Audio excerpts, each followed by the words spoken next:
tu dekat 1 kilometer juga perjalanan tu. Tu menyebabkan sakit lutut juga. Ini adalah satu kasut yang sangat-sangat selesa, sangat-sangat selesa. Dia punya keringanan ni dalam 250 gram. Okey. Dia very breathable. Dia mesh, berangin, ringan. Satu lagi dia kata ni. Lembut sangat. Lepas tu dia empuk. Dia empuk. Very empuk sebab dia pakai Comodus Form. Comodus Form teknologi. Tapaknya 100% getah asli. 100% getah asli. Maknanya dia tak ada kata meninggalkan kesan lah apabila berjalan dekat tu, memalukan lah. Dia tak tinggalkan kesan hitam ke apa tak.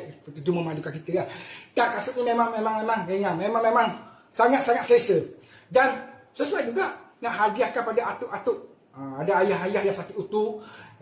Dia memang dia menyerap hetakan kaki dalam kasut ni. Lutut tidak bergegar. Tak kurang sikit lah rasa sakit nak berjalan pada atuk-atuk, pada ayah-ayah, pada orang tua yang sakit lutut. Kadang-kadang saya pun sakit lutut juga. Saya pernah pakai kasut ni, saya dah pakai kasut ni. Saya dah ada buat jualan dekat kat Kikmore Kota Tinggi. Saya bekerja dalam 10 jam juga daripada pukul 10 pagi sampai pukul 10 malam, 12 jam saya bekerja. Saya pakai kasut ni tak lenguh. Saya pakai kasut warna hijau ni. Pakai kasut ni. Tak lenguh, memang tak lenguh. Memang okey, baik, sangat-sangat selesa. Sangat-sangat selesa. Memang dah ringan, selesa, empuk. Memang empuk disebabkan teknologi pada AutoScape Comodus Form. Okey, sebelum nak harga yang cakap, kita ada yang ni kita ada satu color je. Yang ni saiz 37 dalam 5 UK 4.5 UK. Warna white, red. Lepas tu kita ada warna hitam. Yang ni ada satu color, satu saiz juga 42 US euro, warna hitam.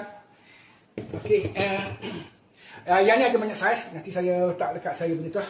Yang ni banyak saiz ni, yang hijau ni. Lepas tu white orange saya pun ada. White orange cantik ni. Dia ada sampai yang ni saya ada sampai saiz 46 UK 11 lah. Yang putih tadi saya ada sampai euro 45. Maknanya UK 10.5. Okey. Okey, untuk